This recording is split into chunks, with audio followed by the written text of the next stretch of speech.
ભરૂચની એક શાળામાં પીટી ટીચરે 6 વર્ષની બાળકી સાથે દુષ્કર્મ આચરવાના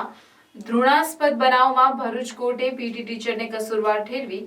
10 વર્ષની સજા અને 1.5 લાખનો દંડ તેમજ ભોગ બનનાર બાળકીને 2 લાખ વળતર તરીકે ચૂકવવાનો હુકમ કર્યો છે।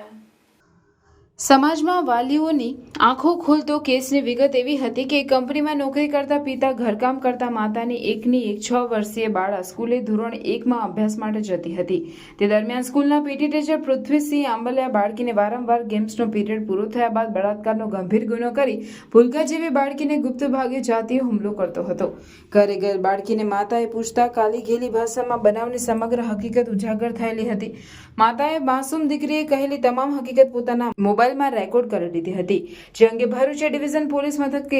માતા ડિસેમ્બર 2017માં આઈપીકો કલમ 376 તથા the protection of children from sexual offences act 2012ની કલમ 6 મુજબ ફરિયાદ નોંધાવી હતી। જે case Bharuch additional and district sessions જજ EM શેખ સમક્ષ ચાલી જતા ફરિયાદી પક્ષે સરકારી વકીલ PB પંડ્યાએ દલીલો અને ચુકાદાઓને વાંચન લઈ